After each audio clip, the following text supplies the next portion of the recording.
Les relations intimes, c'est génial, non? Tout le monde veut ça. Homme, femme. C'est même pour ça d'ailleurs qu'on se met en couple. Il y a quelqu'un qu'on aime bien au début, dont on tombe fou amoureux après, on se dit, je veux faire ça avec cette personne. Et en gros, on va se lier par parfois des contrats, comme un mariage ou par un engagement moral, en se disant, on va rester ensemble toute notre vie, on va faire un joli couple, un joli foyer, une jolie maison, et on aura autant de rapports qu'on voudra dans notre vie. Malheureusement, si toi tu trouves ça normal, pour cette personne qui est perverse narcissique, ça ne l'est pas. Au début, il y en avait beaucoup, voire même de qualité. Et puis après ça, un jour, ça a diminué de plus en plus. T'en avais beaucoup, c'est passé à moyennement, puis c'est devenu très très très très rare. Pourtant, tu es beau ou tu es belle, tu fais tout pour que ça se passe bien. Tu acceptes tout même. Même ces crises, tu les acceptes en te disant, allez, je vais accepter ça parce que si jamais je mets une mauvaise ambiance dans notre couple, déjà qu'il n'y en avait plus beaucoup, j'en aurai encore moins par la suite. Peut-être même que dans des relations amoureuses précédentes, vous étiez habitué à résoudre des choses sur l'oreiller. On se dispute et on finit au lit à se rabibocher. Mais là, ça ne fonctionne pas comme ça. Nous, les bisounours, on a une vision assez romantique ou naïve de l'amour. On se dit, quand on s'aime, on a des problèmes parfois et c'est bien normal. On devrait tout faire pour que ça s'arrange. Parce que si deux personnes s'aiment, si deux personnes ont les envies suffisantes de tout régler, on peut tout arranger et puis après ça, on peut finir au lit. Mais c'est pas comme ça que ça fonctionne dans le cerveau d'une personne qui est perverse narcissique. C'est ce qu'on va voir aujourd'hui. Je vais te donner tous les arguments pour que tu comprennes bien sa façon de penser. Avant de démarrer, si vous le souhaitez, abonnez-vous à la chaîne. Il y a aussi un quiz qui s'appelle Est-ce que cette personne est perverse narcissique ou pas? Et si vous le souhaitez, contactez-moi. Il y a un lien qui est juste en dessous. Alors on l'a dit, le nombre de relations intimes a diminué. Voire même, ça n'arrivait que dans certaines circonstances. À la fin. On en reparlera par la suite.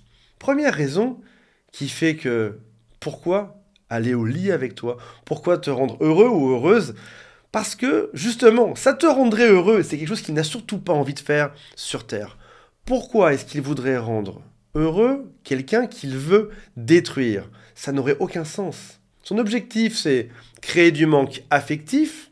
Il va te rabaisser, te dire que t'es nul, que tu sais rien, pourtant tu t'es fait beau, tu t'es fait belle, t'as tout fait pour que ça fonctionne.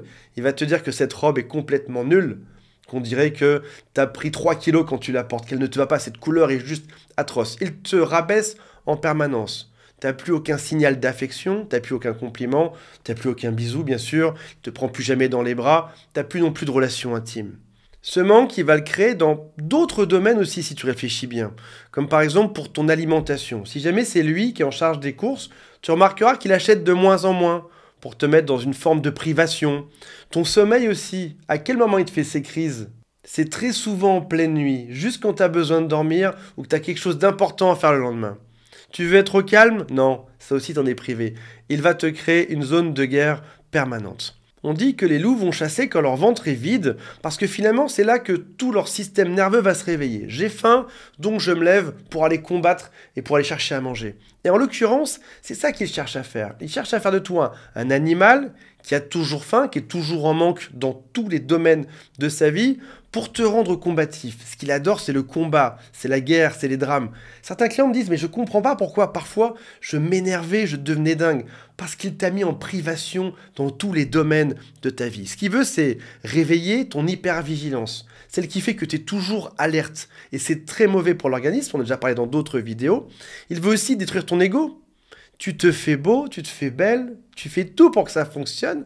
Et il te dit, non, désolé, je n'ai absolument pas envie de toi. Tu n'es absolument pas désirable. Et il te le rappelle en permanence.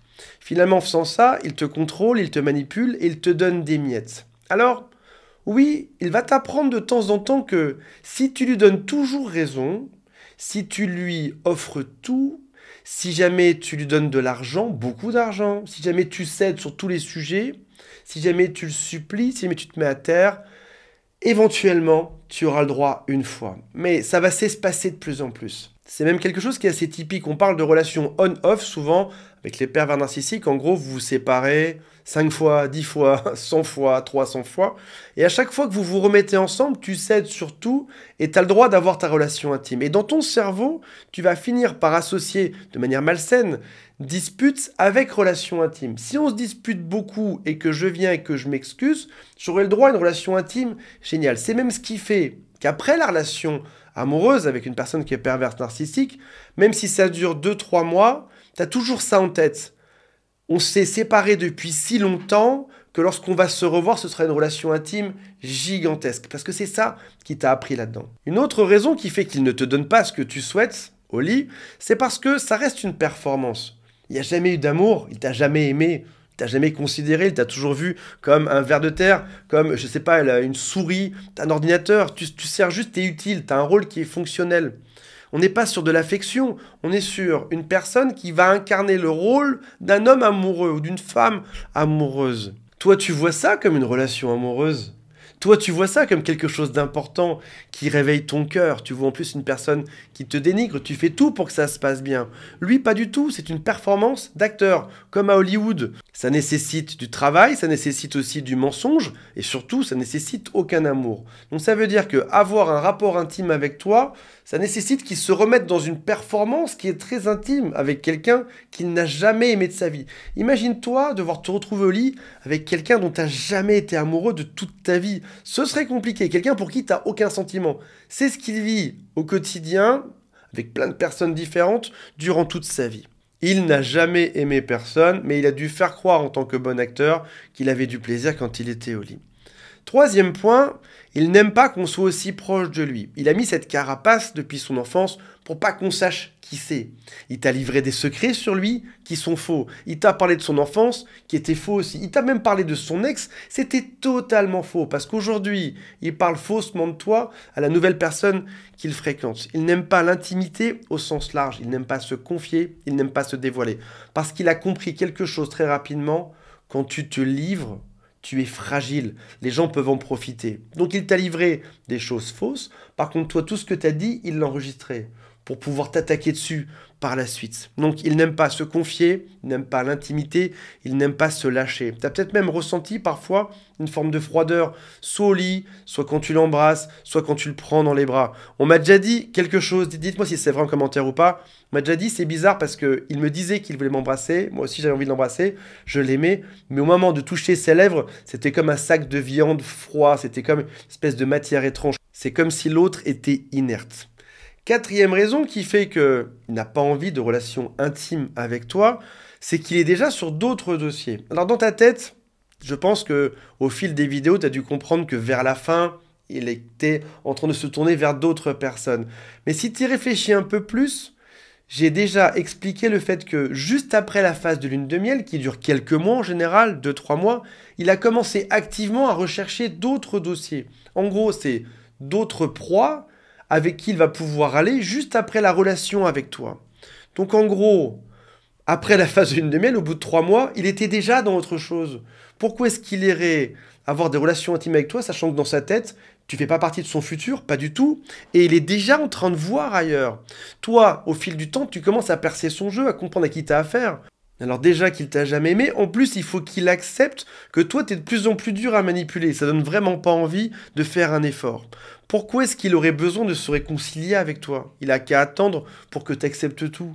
Pourquoi est-ce qu'il aurait besoin de demander pardon? Non, il sait très bien que tu vas le faire. Pourquoi il aurait besoin de revenir vers toi? Il sait qu'il suffit qu'il bouge un petit doigt pour que toi tu reviennes. Je pense que tous ceux qui sont encore amoureux de ce type de personne aujourd'hui devraient juste imaginer leur choc s'ils pouvaient regarder dans leur téléphone portable.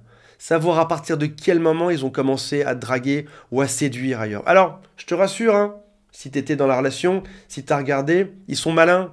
Ils utilisent des mots un peu codés, ils utilisent des façons de faire qui font que ça passe, on ne voit rien. Et si jamais tu leur disais qu'est-ce que c'est ça, ils te diraient ben c'est rien, j'ai juste envoyé un petit smiley bisou à quelqu'un, j'ai demandé comment ça allait, mais je n'ai rien fait de grave. Et c'est vrai parce qu'ils sont toujours entre deux jeux, on parle souvent de pervers narcissiques masqués, ils s'arrangent pour que on ne puisse pas les attaquer directement. Le dernier point à considérer, c'est qu'il avait des sources de remplacement pour cet acte intime. Oui, il a des envies, c'est un être humain, même s'il n'a pas beaucoup de cœur. Oui, tu as des envies parce que toi aussi, tu es un être humain. Mais comme c'est toi qui le demande, il ne va pas te le donner. Parce qu'il y a toujours cet ego gigantesque, mal positionné, qui fait que si quelque chose te ferait plaisir, il te le donne surtout pas. Alors, on est sur une vidéo YouTube, je peux pas trop dire des mots-clés si je veux que cette vidéo survive. Il va aller dans des salons où il va rencontrer d'autres femmes. Il va aller sur des sites internet pour les gens qui sont adultes. Il aura éventuellement des amants, pas toujours, mais éventuellement. Et le message sous-jacent à tout ceci, c'est oui, j'ai des envies, mais je n'ai pas besoin de toi, petit ver de terre. Voilà mes amis, je tiens juste à rappeler aujourd'hui que ne pas donner d'affection à quelqu'un pendant quelques mois ou quelques années, c'est de la manipulation, c'est quelque chose qui est très grave, c'est quelque chose qui affecte notre morale et qui fait qu'on peut en ressortir en n'ayant pas confiance en nous. Ça va revenir avec le temps, soyez courageux et évitez ce type de personnes. Salut à tous, bye.